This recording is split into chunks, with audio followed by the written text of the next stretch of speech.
Iran কিভাবে এই প্রণালীতে নিয়ন্ত্রণ প্রতিষ্ঠা করেছে, মাইন, ড্রোন ও ক্ষেপণাস্ত্রের ভূমিকা কি, কেন হরমুজ প্রণালী একটি চেকপয়েন্ট, ইরানের উপকূলীয় অবস্থান কিভাবে সুবিধা দেয়, জাহাজ চলাচল স্বাভাবিক হতে কত সময় লাগতে পারে।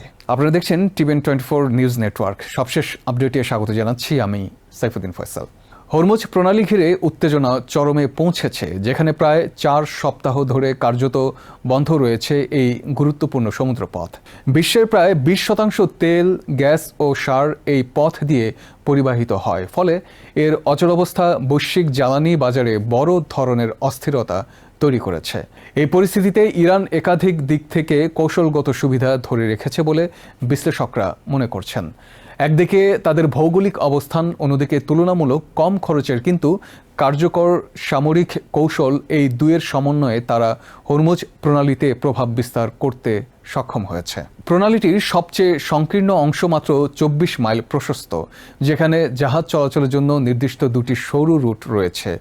এই সীমিত জায়গার কারণে জাহাজগুলো চলাচল অত্যন্ত নিয়ন্ত্রিত, ফলে সহজেই লক্ষ্যবস্তুতে পরিণত হতে পারে। বিশ্লেষকদের মতে এই ধরনের সংকীর্ণ সমুদ্রপথ কার্যত চেক পয়েন্ট হিসেবে কাজ করে, যেখানে বিকল্প কোনো রুট নেই। ইরানের জন্য এই ভৌগোলিক বাস্তবতা বড় সুবিধা তৈরি করেছে। দেশটির প্রায় 1000 মাইল দীর্ঘ উপকূল রয়েছে, যেখান থেকে তারা সহজেই অ্যান্টিশিপ মিসাইল নিক্ষেপ করতে পারে।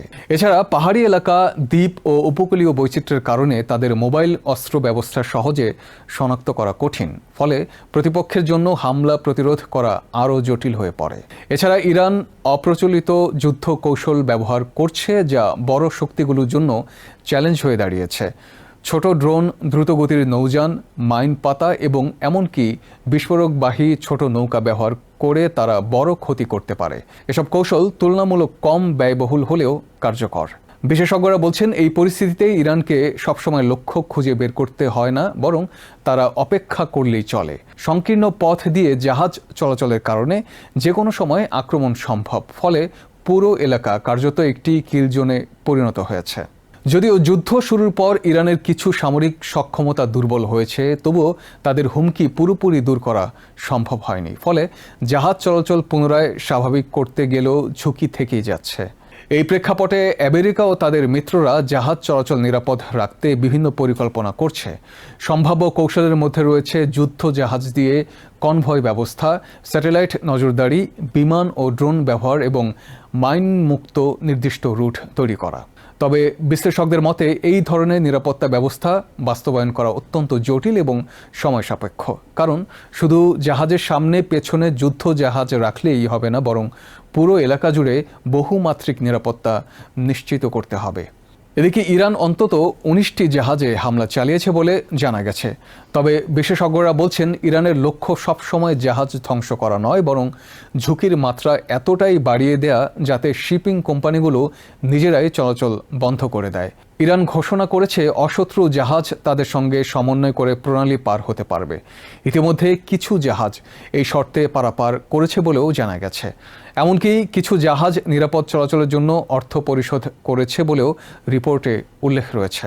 বর্তমানে পারস্য উপসাগরে প্রায় 2000 জাহাজ আটকে রয়েছে, যা বৈশ্বিক সরবরাহ ব্যবস্থায় বড় ধরনের চাপ তৈরি করছে। এমনকি পরিস্থিতি স্বাভাবিক হলেও এই জট কাটাতে সময় লাগবে। এই পরিস্থিতিতে আমেরিকা একদিকে কূটনৈতিক সমাধানের চেষ্টা চালাচ্ছে, অন্যদিকে সামরিক উপস্থিতিও বাড়াচ্ছে। অতিরিক্ত মেরিন ও নৌবাহিনী ওই অঞ্চলে মোতায়েন করা হচ্ছে, যা সম্ভাব্য আরও বড় সংঘাতের আশঙ্কা বাড়াচ্ছে। হরমুজ প্রণালীতে বর্তমান পরিস্থিতি শুধু একটি আঞ্চলিক সংকট নয়, বরং এটি বৈশ্বিক অর্থনীতি, জ্বালানি, নিরাপত্তা এবং আন্তর্জাতিক বাণিজ্যের জন্য বড় চ্যালেঞ্জ হয়ে দাঁড়িয়েছে। ইরানের কৌশলগত সুবিধা এবং চলমান উত্তেজনা মিলিয়ে এই সংকটের দ্রুত সমাধান এখনও অনিশ্চিত রয়ে গেছে। নিউ ইয়র্ক থেকে সম্প্রচারিত টিভিএন 24 টেলিভিশন বিশ্বজুড়ে বাঙালির কণ্ঠস্বর।